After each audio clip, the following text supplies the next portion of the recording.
Welcome to my YouTube channel technical question hub. मैं हूं आलोक रंजन और मैं लेकर आया हूं विशाख रिफाइनरी का जो करंट एग्ज़ाम जो है आज हुआ है उसका सॉल्व पेपर। दोस्तों ये इसमें जो है बहुत अच्छा नहीं कह सकते कि एग्ज़ाम का पेपर था, फिर भी कुछ ठीक ठाक था। चलिए देखते हैं क्रम बाय क्रम क्या है, टेक्निकल में क्या पूछा था, नॉन टेक्निकल में क्या पूछा था, सारे क्वेश्चनों के बारे में समझेंगे। टेक्निकल पोर्शन में पहले देखते हैं। इसमें जो है कह रहा है कि air vessel provide in reciprocating pump. तो कह रहा है कि जो एयर वेसल जो है जिसे आप एक तरह से डैम्पनर भी कह सकते हो, पुल्सेशन डैम्पनर। तो डैम्पनर जो है रेसिप्रोकेटिंग पंप में जो प्रोवाइड किया जाता है वो किस पर्पज़ से किया जाता है, उसका पर्पज़ क्या है। तो उसका पर्पज़ है दोस्तों smoothness the flow of avoiding pulsation, यानी कि फ्लो जो है स्मूथ रहे और उसमें पुल्सेशन ना हो, झटके ना आए, इसलिए, है ना। दूसरा क्वेश्चन, इन फ्लूइडाइज बेड रिएक्टर, फ्लूइडाइज बेड रिएक्टर में क्या होता है दोस्तों। तो टेम्परेचर इज मोर या लेस यूनिफॉर्म, जो टेम्परेचर है या तो कम यूनिफॉर्म होगा या ज़्यादा यूनिफॉर्म होगा, है ना। नेक्स्ट है which is variable head meter. तो रोटामीटर जो है वेरिएबल हेड मीटर है। डेंसिटी ऑफ वाटर पूछा था, जो एक तरह से क्यूबिक मीटर पर ग्राम में, तो जो है 1000 क्यूबिक मीटर पर ग्राम हो जाएगा वाटर की डेंसिटी। नेक्स्ट है what turbine which turbine exhaust can not be utilize again. तो जैसे हम कोई भी टरबाइन यूज करते हैं, जो कंडेंसर टरबाइन हो या कोई भी टरबाइन हो जो पावर प्लांट में मैक्सिमम जो है कम लोड की, तो उसमें जो क्या होता है कि जब वो टरबाइन के ब्लेड से निकलती है, एग्जॉस्ट ब्लेड से, तो उसको कंडेंस करा के फिर से लिक्विफाई करके पानी बना के फिर से रीयूज कर लेते हैं। लेकिन इसमें पूछ रहा है कि किसका नहीं कर पाते। तो दोस्तों जो सुपर क्रिटिकल स्टीम टरबाइन होती हैं, तो उसमें जो स्टीम होती है वो एकदम सुपर क्रिटिकल कंडीशन में जाती है टरबाइन को घुमाने के लिए, और जिसकी वजह से उसको जो है वो एक तरह से गैस की तरह क्रिटिकल टेम्परेचर के ऊपर कोई भी स्टीम भी है तो वो क्या है, एक तरह से गैस की तरह वर्क करेगी। तो उसको कंडेंस नहीं किया जा सकता। अगर उसको कंडेंस करना है तो उसके लिए बहुत ही बड़ा कंडेंसर और बहुत सारे मैकेनिज्म का यूज होता है, तो इसलिए उसको क्या करते हैं, यूटिलाइज नहीं कर पाते हैं। तो ये किसके लिए यूटिलाइज नहीं कर पाते हैं, तो सुपर क्रिटिकल स्टीम टरबाइन में ऐसा होता है। नेक्स्ट है cheapest method for removing the solid from liquid. जो है लिक्विड में से अगर सॉलिड है तो उसको रिमूव करने का सबसे चिपेस्ट मेथड कौन सा है। तो बहुत तो लोग जो है लीफ फिल्टर पे लगाए थे, जबकि वो बहुत कॉस्टली पड़ता है दोस्तों। और सबसे इजी जो है मेम्ब्रेन फिल्ट्रेशन है। मेम्ब्रेन मतलब कोई भी मेम्ब्रेन हो सकती है। आप जो एक घर पे कपड़ा यूज करते हो, कपड़ा भी कॉटन का यूज भी तो एक तरह से छननी का काम करता है, जो सॉलिड को लिक्विड से अलग कर देता है। तो मेम्ब्रेन जो है एक तरह से बहुत चीपेस्ट मेथड है। इसके अलावा इन एजियोट्रोप डिस्टिलेशन, तो वैल्यू ऑफ रिलेटिव वोलेटिलिटी क्या होती है, लेस होती है या इक्वल देन 1 होती है ना। नेक्स्ट है विच फिल्टर वेरी लीस्ट इफेक्टिव। कौन सा फिल्टर बहुत कम इफेक्टिव है, यानी कि उसकी इफेक्टिवनेस बहुत कम होती है, तो वो है साइक्लोन सेपरेटर। नेक्स्ट है इन कांस्टेंट प्रेशर फिल्ट्रेशन। तो जो कांस्टेंट प्रेशर फिल्ट्रेशन है तो उसमें जो रेट ऑफ फिल्ट्रेशन है वो डिक्रीज होता रहता है, किसके अकॉर्डिंग, टाइम के। यानी कि शुरू में उसका जो फिल्ट्रेशन रेट ऑफ फिल्ट्रेशन अच्छा रहेगा, फिर धीरे धीरे 4 घंटे 10 घंटे 20 घंटे बाद वो क्या हो जाएगा, कम हो जाएगा। नेक्स्ट है मैक्सिमम प्रेशर ड्रॉप अकर इन। सबसे ज़्यादा प्रेशर ड्रॉप किस में देखने को मिलता है, तो प्रेस एंड फ्रेम फिल्टर में देखने को मिलता है। Next fouling factor is a type of. तो फाउलिंग फैक्टर एक तरह से डर्ट फैक्टर है। बहुत लोग कह रहे हैं फाउलिंग फैक्टर जो है एक करेक्शन फैक्टर है, लेकिन नहीं दोस्तों, ये डर्ट फैक्टर है। नेक्स्ट ट्यूब पिच डिफाइन है। तो ट्यूब जो है पूछा था, ट्यूब पिच क्या है shell in tube heat exchanger में।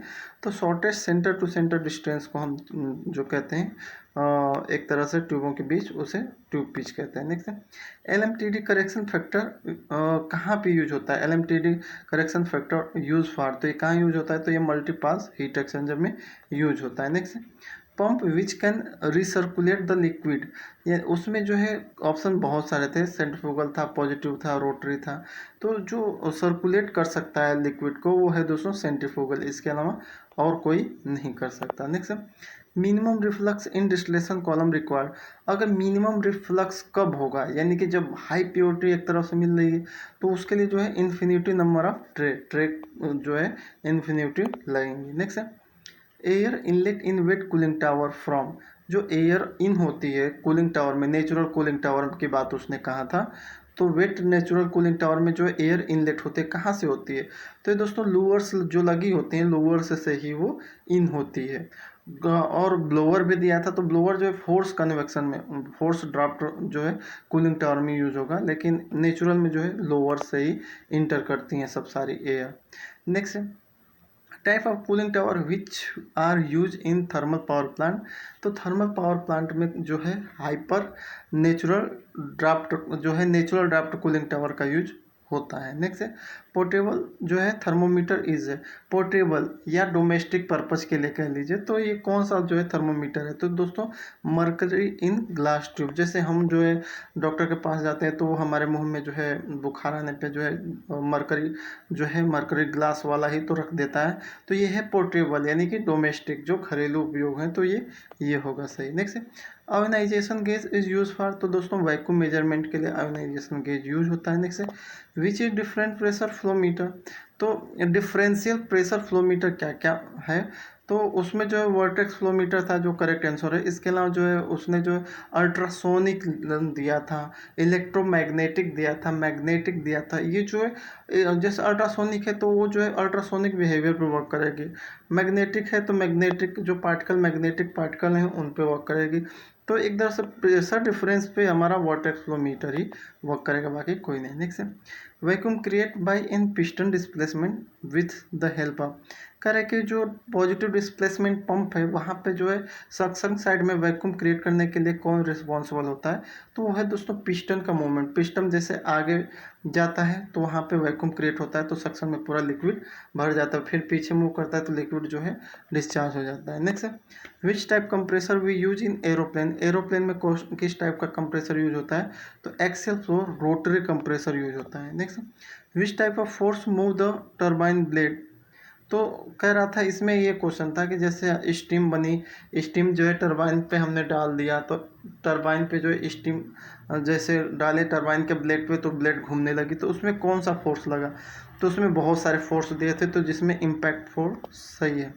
Next ratio of lateral strain to axial strain is called. तो लेटरल स्ट्रेन और एक्सियल स्ट्रेन की जो रेशियो है उसे पॉइजन रेशियो कहते हैं। नेक्स्ट है standard of PPs maintain by. तो कह रहा था कि जैसे पीपीज हम यूज करते हैं तो कौन से पीपीज का क्या स्टैंडर्ड होना चाहिए, वो कौन मेंटेन करता है? तो वो दोस्तों NISI एक जो है national institute of standard and technology, तो ये जो संस्था है जो पीपीज की स्टैंडर्ड को मेंटेन करते हैं। नेक्स्ट है कलर कोड फॉर रेडिएशन हजार। रेडिएशन हजार जो होता है उसको किस कलर कोड से जो है हम करते हैं, शो करते हैं? तो वह है दोस्तों पर्पल। नेक्स्ट बटरफ्लाई वाल क्या है? तो बटरफ्लाई वाल एक तरह से फुली ओपन या फुली क्लोज या जिसे ऑन ऑफ वाल कह सकते हो। Next thermal efficiency of steam turbine compare than steam engine is. तो क्या होगा? Thermal efficiency of steam high होगी। क्यों हाई होगी? क्योंकि दोस्तों जो थर्मल इफिशिएंसी जो है स्टीम टरबाइन में क्या होता है कि टरबाइन के ब्लेड को घुमा के फिर उसको यूटिलाइज करके कंडेंस करा के फिर से जो है उसके भाप बना के एक तरह से सर्कुलेशन चलता रहता है, जिसमें जो है एक तरह से फ्यूल कंजप्शन कम हो जाता है, और इस वजह से ये जो क्या हो जाती है इसकी एफिशिएंसी अधिक हो जाती है। नेक्स्ट है for high conversion in high exothermic reaction. तो कह रहा कि हाई कन्वर्जन और जो है वेरी हाई एक्जोथर्मिक रिएक्शन में कौन सा रिएक्टर यूज़ करेंगे? तो उसमें जो है fix bed fluidised bed reactor का यूज करेंगे। नेक्स्ट है which reactor suitable for liquid phase reaction involving small production rate. तो वो है दोस्तों बैच रिएक्टर। नेक्स्ट है in an exothermic reaction the reactant have more energy than product form. यानी कि जो है रिएक्टेंट में ज़्यादा एनर्जी होती है, प्रोडक्ट में कम होती है। नेक्स्ट है आर्क वेल्डिंग किस वेल्डिंग का एग्जांपल है? तो ये तरह से फ्यूजन टाइप वेल्डिंग का एग्जांपल है। नेक्स्ट है what is the formula of cylindrical या हुप स्ट्रेस? तो PD/2T था। नेक्स्ट है NPSH is difference between. NPSH जो है किस किस का डिफरेंस है? तो सक्शन प्रेशर और वेपर प्रेशर का माइनस वेपर प्रेशर का डिफरेंस है। नेक्स्ट है NPSH को हम किस लिए काउंट करते हैं? काउंट ये पूछा था। तो दोस्तों कैविटेशन के काउंटिंग में या अवॉइड कैविटेशन के लिए NPSH की कैलकुलेशन करते हैं। Next which is cheapest filter? तो सबसे चीपेस्ट फिल्टर जो होता है मेम्ब्रेन फिल्टर होता है, और जो है बाकी जो है रोटरी वगैरह सब जो है एक तरह से नहीं है। नेक्स्ट है the greatest amount of pressure that a weakest part of vessel can handle to specific operating temperature. तो उसी हम कहेंगे उस प्रेशर को हम कहेंगे मैक्सिमम अलाउेबल वर्किंग प्रेशर। ये पूछा था क्या है ये। नेक्स्ट, क्लीन एयर की जो क्वालिटी होती है वो किसके द्वारा बताई जाती है, तो वो चेक की जाती है या एक तरह से डिफाइन की जाती है, तो वो WHO यानी कि जो है वर्ल्ड हेल्थ ऑर्गेनाइजेशन। नेक्स्ट है, एक क्वेश्चन आया था कि SI 2225/1969 ये कोड किसके लिए है, तो ये दोस्तों अनफायर्ड प्रेशर वेसल की एक तरह से डिजाइनिंग वगैरह करने के लिए है।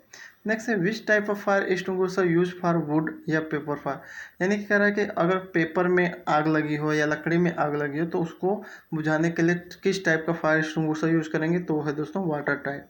नेक्स्ट है, म्यूटेशन हजार्ड्स। तो म्यूटेशन हजार एक तरह से जेनेटिक डिसऑर्डर, एक तरह की बीमारी होती है इसकी वजह से, यानी कि उसमें जो है जीन्स क्या हो जाते हैं, चेंज हो जाते हैं। तो ये ऑप्शन पूछा था कि क्या है, तो ये यही इस इम्पैक्ट डालता है, जेनेटिक पे इम्पैक्ट डालता है। Next, volume of air deliver by compressor is called. तो कंप्रेसर की कैपेसिटी इसे कहते हैं, volume of air deliver by compressor is called compressor capacity. लेकिन दोस्तों या तो मुझे ध्यान नहीं है या मैं कंफ्यूज हूँ कि वहाँ पे कंप्रेसर कैपेसिटी का ऑप्शन न देके फ्री एयर डिलीवरी का ऑप्शन था, तो इसलिए मैंने फ्री एयर डिलीवरी लगाया है। अगर आपको कंप्रेसर कैपेसिटी देखे हो वहाँ पे अगर लिखा हो तो आप उसे ही मानिए सही, ये मेरा गलत हो जाएगा, फ्री एयर डिलीवरी गलत हो जाएगा। अगर कंप्रेसर कैपेसिटी होगी तो वो सही होगी, अगर कंप्रेसर कैपेसिटी नहीं होगी तो वहाँ पे correct option free air delivery होगा। Next, which of the following are drumless once through steam generation. तो वंस थ्रो स्टीम जनरेशन एक तरह से वो है दोस्तों जो सुपर क्रिटिकल स्टीम जनरेशन होती है, यानी कि उसमें एक बार पानी जो है जाता है और तुरंत जो है स्टीम में कन्वर्ट होकर सुपर क्रिटिकल स्टीम में होकर निकल जाता है, वो बस वंस ड्रम यानी कि एक ही बार, वंस थ्रो ड्रम में एक ही बार होता है। Next, which is maximum temperature range. तो उसमें जो है कई टाइप के जो है थर्मोकपल के टाइप दिए थे, थर्मोकपल जो है टाइप बी, थर्मोकपल टाइप जे, थर्मोकपल टाइप के। तो इसमें से जो है जो मैंने उसको ध्यान नहीं दिया था कि के है, जे है या कौन सा है। वैसे बहुत सारे टाइप होते हैं इसके थर्मोकपल के, लेकिन उसने मैक्सिमम टेम्परेचर रेंज पूछा था तो टाइप बी वाला जो है थर्मोकपल का सबसे बड़ा जो है 1704 यानी 1704 डिग्री तक मेजर कर सकता है। नेक्स्ट है, winter Olympic game 2022 held in. तो ये दोस्तों किस कंट्री में हुआ था, तो ये चाइना में हुआ था, और चाइना में होने की वजह से उस समय कोरोना चल रहा था तो कोई देश उसमें पार्टिसिपेट नहीं किया। नेक्स्ट है, which is largest state area wise, तो है दोस्तों राजस्थान। नेक्स्ट है, रेड क्लिफ लाइन इंडिया और किसके बीच में है, तो दोस्तों पाकिस्तान के, जिसे लाइन ऑफ कंट्रोल भी कहते हैं। नेक्स्ट है, who was responsible for Jallianwala Bagh जो है मर्डर, यानी कि जलियांवाला बाग हत्याकांड में कौन जिम्मेदार था, तो वो दोस्तों जनरल डायर था। और नेक्स्ट PV सिंधु किस गेम से जो है संबंधित खेलती हैं, तो ये दोस्तों बैडमिंटन प्लेयर हैं।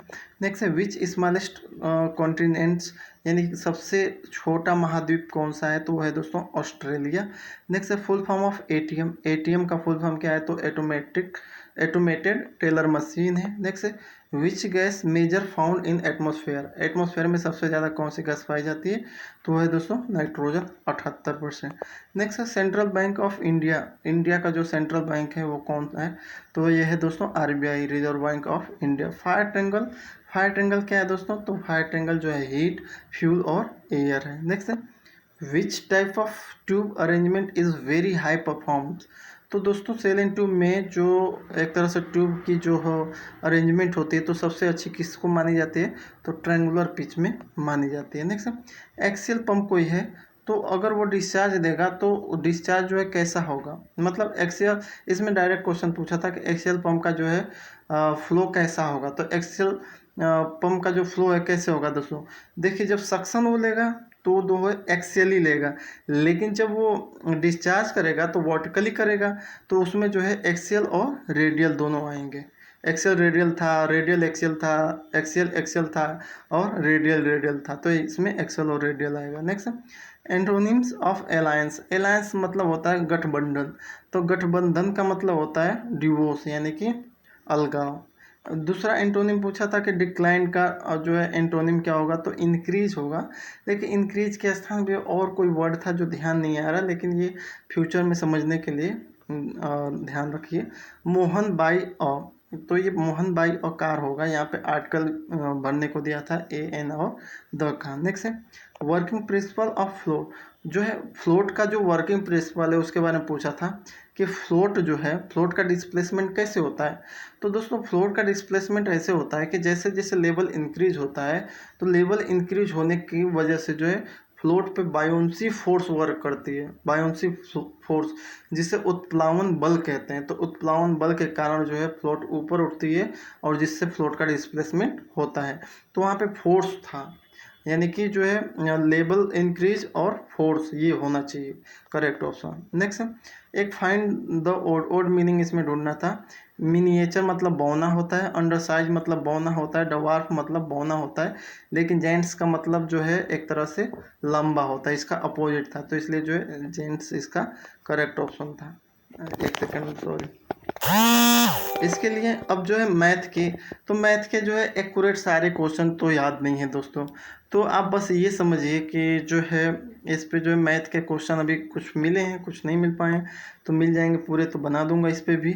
बाकी मैथ के आप समझ लीजिए, जो अगर नहीं पेपर दे पाए हैं तो उसमें जो है मैथ वन में प्रॉब्लम ऑन ट्रेन, ट्रेन पे जो क्वेश्चन था वो 2 था, सिंपल इंटरेस्ट का एक था, प्रॉफिट एंड लॉस का एक था, परसेंटेज से 2 क्वेश्चन थे, एवरेज से 2 क्वेश्चन थे, नंबर सिस्टम से 2 थे, सिंप्लीफिकेशन से 3 क्वेश्चन थे, श्रोड एंड इंडिस यानी कि करड़ी और घातांक और करड़ी से एक था, बोट और स्ट्रीम नाव और धारा से एक था, टाइम एंड डिस्टेंस से एक था, टाइम एंड वर्क से एक था, और पाइप एंड सर्टेन यानी कि पाइप और टंकी से भी एक क्वेश्चन था। ग्रामर की बात करें तो ग्रामर में दोस्तों एंटोनिम 2 थे, सिनोनिम एक था, आर्टिकल एक था, पार्ट ऑफ स्पीच के 2 क्वेश्चन थे, यूज ऑफ करेक्ट वर्ड में एक था और करेक्ट स्पेल्ड वर्ड भी 2 थे।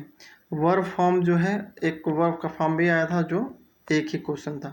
रीजनिंग की बात करें तो डायरेक्शन से 2 क्वेश्चन थे, ब्लड रिलेशन से भी 2 थे, कैलेंडर से भी 2 थे, सीरीज कंप्लीशन से 3 क्वेश्चन थे, क्लासिफिकेशन से 1 था, कोडिंग डिकोडिंग के 4 थे, फिगर मैट्रिक्स से 1 था, ओड वन आउट से 2 क्वेश्चन था, आर्टिफिशियल लैंग्वेज से 2 क्वेश्चन था, करंट अफेयर्स और जी के मिला के देखें तो 8 क्वेश्चन थे। बाकी दोस्तों इसमें से मैक्सिमम जो है 60 को जो है हमने 61 क्वेश्चन तो बता दिए, बाकी जो बचा तो एक तरह से 39, तो वो सारी मैथ और रीजनिंग थी। और मैथ और रीजनिंग दोस्तों बहुत ही ईजी थी, लेकिन बस वही था कि इसमें जो कैलकुलेटिव जो था वो बहुत ज़्यादा था, जैसे बहुत टाइम टेकन ले रहा था। इजी तो था, समझ में आ भी रहा था, फार्मूला बेस भी थे, लेकिन कैलकुलेशन उसकी मल्टीप्लिकेशन या डिवाइड या एडिशन बहुत लॉन्ग प्रोसीजर था।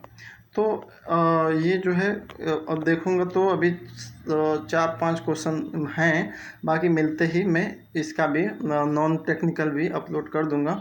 और दोस्तों मुझे आज बहुत बुरा लगा कि मैंने जो आज तक जो भी प्रैक्टिस सेट बनाए थे उसमें से एक भी क्वेश्चन नहीं फंसा, मैं फालतू में आप लोगों का जो है टाइम जो है बर्बाद किया, इसके लिए बहुत बहुत सॉरी है मुझे। और आज के बाद जो भी होगा मैं जो है गेस पेपर तो बिल्कुल नहीं डालूंगा, या प्रैक्टिस सेट कुछ भी कह लो, वो किसी भी एग्ज़ाम के लिए नहीं डालूंगा, क्योंकि उससे क्वेश्चन फंसते नहीं हैं और बाद में जो है आप लोगों की जो है एक तरह से कमेंट सुनना पड़ता है मुझे। तो इस बार तो मैंने जो है आप लोगों की टाइम बहुत बर्बाद कर दिया है जो प्रैक्टिस सेट डाल डाल के, तो मैं उन लोगों से माफ़ी मांगता हूँ जिन्होंने अपना टाइम बर्बाद किया हो, तो लेकिन अगली बार ऐसा नहीं होगा दोस्तों। बाकी जो है नॉन टेक का मिलता ही मैं अपलोड कर दूंगा। बाकी 61 क्वेश्चन तो एकदम करेक्ट हैं, इसमें भी आपको लग रहा है कि नहीं ये क्वेश्चन सही नहीं है, ये सही है, तो आप कमेंट बॉक्स में लिखिए, आपका बहुत वेलकम है। Thanks for watching. जय हिंद दोस्तों।